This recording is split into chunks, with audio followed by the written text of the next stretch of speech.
At this 80th session of the United Nations General Assembly, I'd like to speak about Africa's role in the future of this organization. However, it's impossible to do that without first considering the collective role that Africa played in its founding, which was small and relatively insignificant. Of the 51 member states involved in the founding of the United Nations in 1945, only 4 were African: Egypt, Ethiopia, Liberia, and South Africa. It is important to point out that the United Nations came into being in the aftermath of World War II because of the inability of its predecessor, the League of Nations, to avert a large-scale global conflict, which had been its guiding purpose when it was founded in 1920 at the end of the First World War. Out of the 42 founding member states of the League of Nations, only 3 were African: Liberia, the Union of South Africa, and Ethiopia. Egypt was to join later in 1937. Africa's overall participation in the organization's founding was minimal and relatively unimportant. That's because before all the other talks and meetings, representatives from a group of 14 nations gathered in Berlin for a series of discussions that began in 1884 and which led to the partitioning and formal colonization of the African continent, which is also called the Scramble for Africa. It has famously been written that past is prologue. Well, in the past, the majority of the 54 nations that now comprise Africa were never offered a seat at the table where plans for a new world order were being drawn. But, Madam President, as fate would have it, the tables are turning, and Africa's role in the authorship of whatever is yet to come for this world is going to be huge, and it will be consequential. According to this organization's own projections, by the year 2050, more than 25% of the world's population is expected to come from the African continent. Additionally, by 2050, 1/3 of all young people aged between 15 to 24 will be residing on the African continent. So you see, the future of this world is African. Allow me to say this once again a little louder for those of you in the back. The future is African.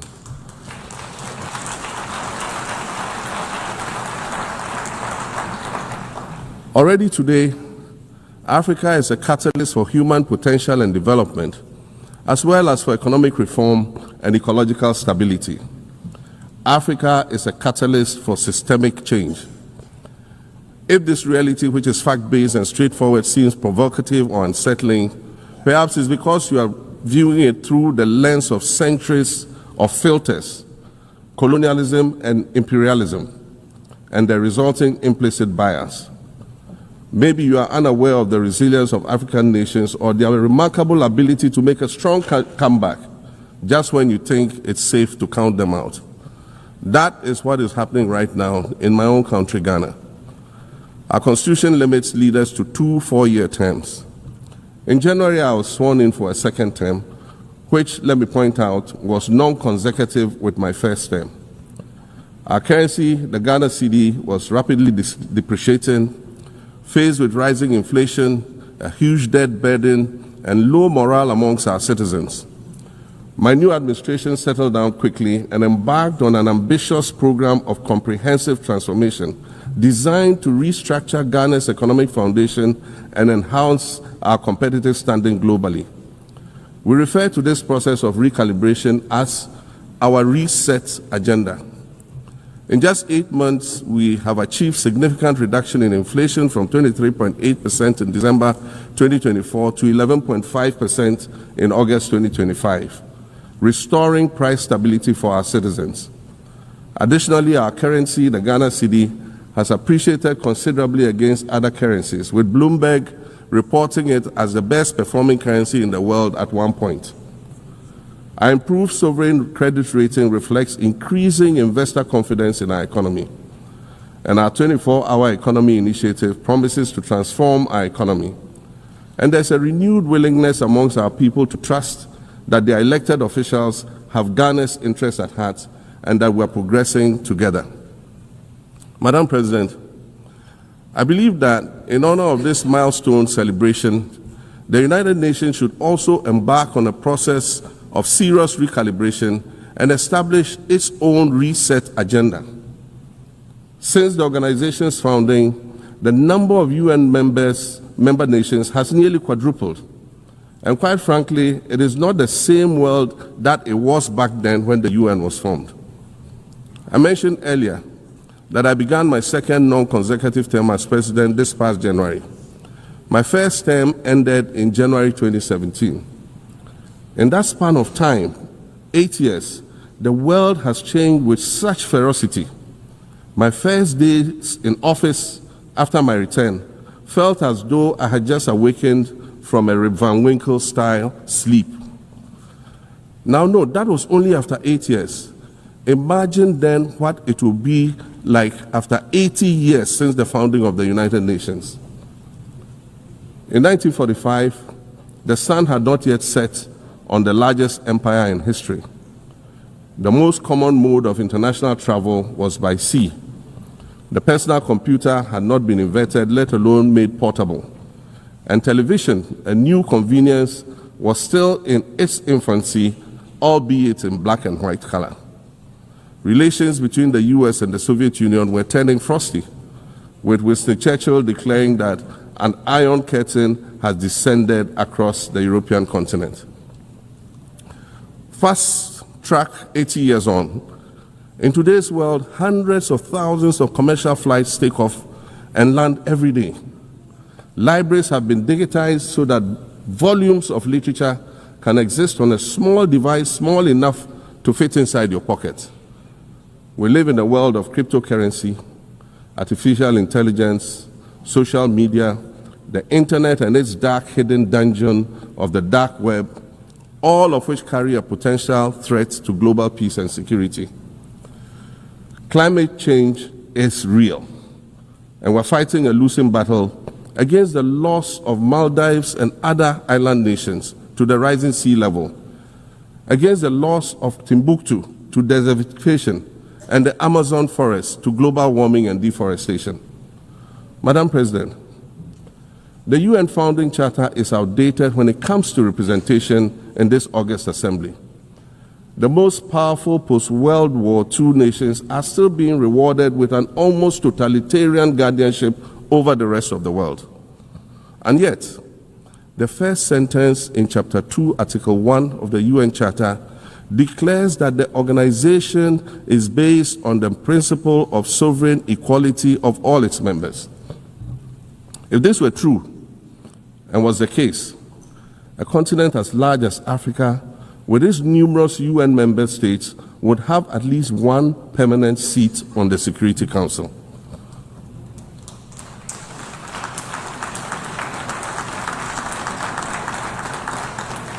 Furthermore, we believe that veto power should not be restricted to only 5 nations, nor should it be absolute. There must be a mechanism in this House for the General Assembly to challenge a veto. No single nation should be able to exercise an absolute veto to serve its own interests in a dispute. In 1995, during the 50th anniversary of the United Nations, Nelson Mandela stood in this very spot, and he said, "The United Nations has to reassess its role, redefine its profile, and reshape its structures.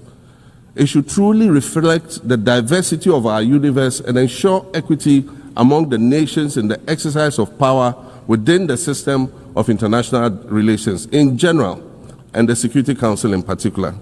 I close quotations. 30 years later, we African leaders are still making the same simple request for a permanent seat on the Security Council with the power of a veto. So today, Madam President, I stand here in this exact spot and ask the world, if not now, then when? We demand not only a reform of the Security Council, but also a reset of the global financial architecture, which is currently rigged against Africa. Africa must have a greater say in the world's multilateral financial institutions. And while I'm making requests, I'd like to call for the removal of the blockade on Cuba. As Dr. Kwame Nkrumah, our nation's founder, famously said, We seek to be friends with all and enemies to none. The Cuban people shed their blood on African soil in the fight against apartheid. And indeed, Cuba has been and continues to be a faithful friend of Africa. You see, the very fact that I can stand here and ask these things and say these things, and the fact that all nations can ostensibly gather here to address critical global issues, air our grievances, and express our concerns, that is what makes the survival of this organization so important. In every old city or village, you will find a town square, or a courtyard, or a plaza that once served as a gathering space for the citizens of the community and their leaders. Meetings and celebrations were held there, as were trials and elections. And these were spaces that brought people together and held them together as a community. Sadly, time and technology have eroded these spaces. Madam President, in many ways, the United Nations is the proverbial town square of our modern global village. And it has never been more critical for us to protect this one space that brings and holds the world nations together as a community. The internet, social media platforms, and artificial intelligence offer us the illusion of connectivity, when in fact what they do is reinforce isolation by using algorithms that ensure that we do not receive new ideas and perspectives, but rather more of the same content. We are served alternative facts and manipulated images, making it easy to disseminate disinformation and sow seeds of division amongst communities. Madam President, these are dangerous times. Our world is currently experiencing a rise in nationalism and economic instability. There's a general breakdown of multilateralism. Various acts of aggression have been committed against the sovereignty of others, and nations are attempting to circumvent the very safeguards that were put in place to prevent large-scale global conflict. These conditions are all too similar to the ones that led to the League of Nations' failure in fulfilling its mandate. The denial of visas to President Abbas and the Palestinian delegation sets a bad precedent and should be deeply worrying to all member nations of the United Nations. Ghana recognized the state of Palestine in 1988 and supported a two-state solution to the conflict since then. And I say, contrary to the claims of some, a two-state solution would not be a reward for Hamas. It would rather be a reprieve for the hundreds of thousands of innocent women and children and people who are facing collective punishment and forced starvation for no reason other than the fact that they are Palestinian. For nearly 2 years and for the fear of reprisals, we here in this General Assembly have been playing hide and seek with language to find the right words to help us avoid or excuse what we all know is taking place in Gaza. But here's the thing, it doesn't matter what you call it.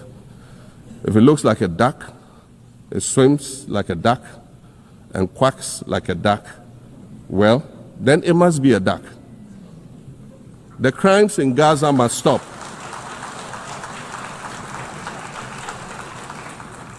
The crimes in Gaza must stop. Madam President, I also want to draw particular attention to the conflict in Sudan, which this body has described as the world's largest humanitarian crisis. 12 million people have had to flee their homes.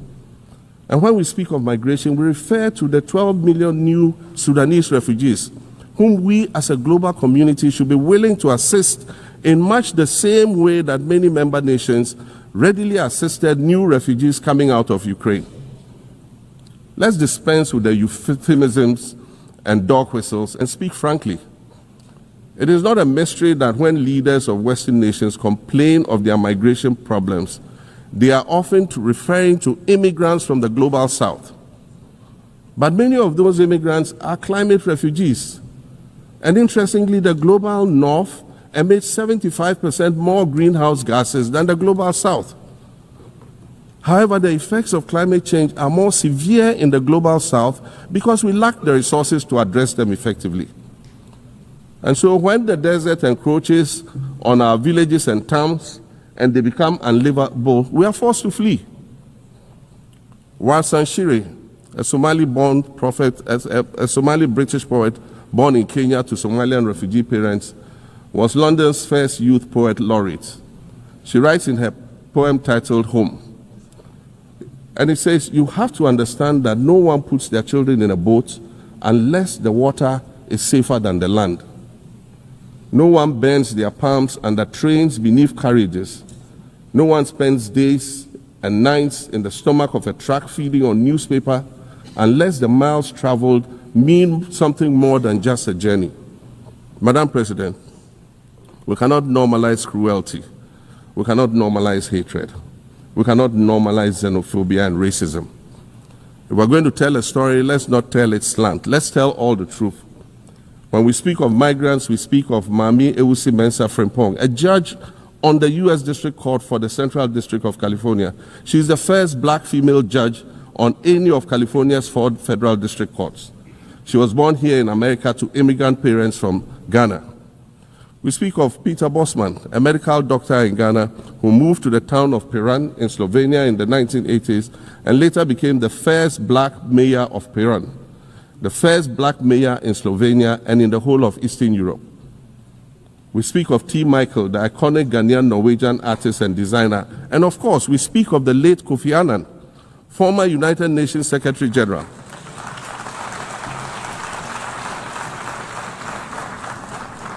Former United Nations Secretary General and Nobel Peace Prize recipient, who was born in Ghana but spent his adulthood in various places in America and Europe. These are people who have brought great distinction to the countries that they decided to call home. Just as the migrants and the children of migrants before them did, I dare say these are not invaders. These are not criminals. Madam President, the slave trade must be recognized as the greatest crime against humanity. As the African champion on reparations, Ghana intends to introduce a motion in this August body to that effect. More than 12.5 million Africans were forcibly taken against their will and transported to create wealth for the powerful Western nations. We must demand reparations for the enslavement of our people and the colonization of our land that resulted in the theft of our natural resources, as well as the looting of artifacts and other items of cultural heritage that have yet to be returned in total. We recognize the value of our land and the value of our lives, as did our colonizers, as well as the governments that happily paid reparations to former slave owners as compensation for the loss of their property, in quotes, and that property for which they received compensation was paid referred to enslaved people who had been freed. Madam President, an increasingly insecure world is witnessing upward spending on defense budgets of bilateral partners and steep cuts in official development assistance. Since July 2024, it is estimated that there's been a 40% drop in humanitarian aid globally. In this era of global uncertainty, Africa must exercise sovereignty over its natural resources to raise the necessary funds to ensure the well-being of its citizens. The days of parceling out vast concession areas to foreign interests for exploitation must come to an end. We'll continue to welcome foreign investment, but we must negotiate better for a bigger share of the natural resources that belong to us. And we must insist on value addition to these resources.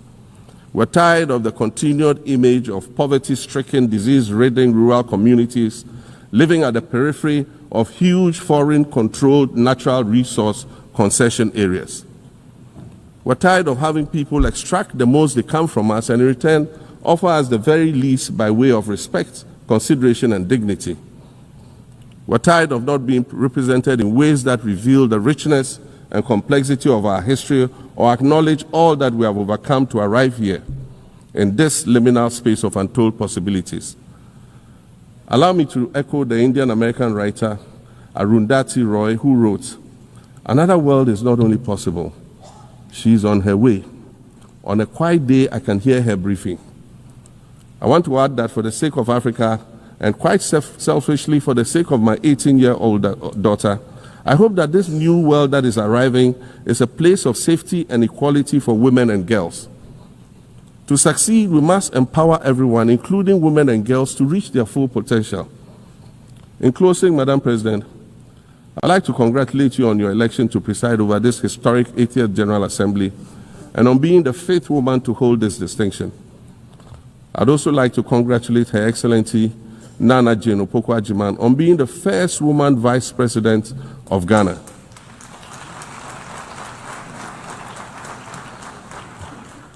Now every Ghanaian girl knows the heights to which she can ascend. Words matter, but issues of representation matter even more, which is why Ghana looks forward to the appointment of a woman as Secretary General of this organization in the near future. Madam President, Your Excellencies, I thank you for your kind attention.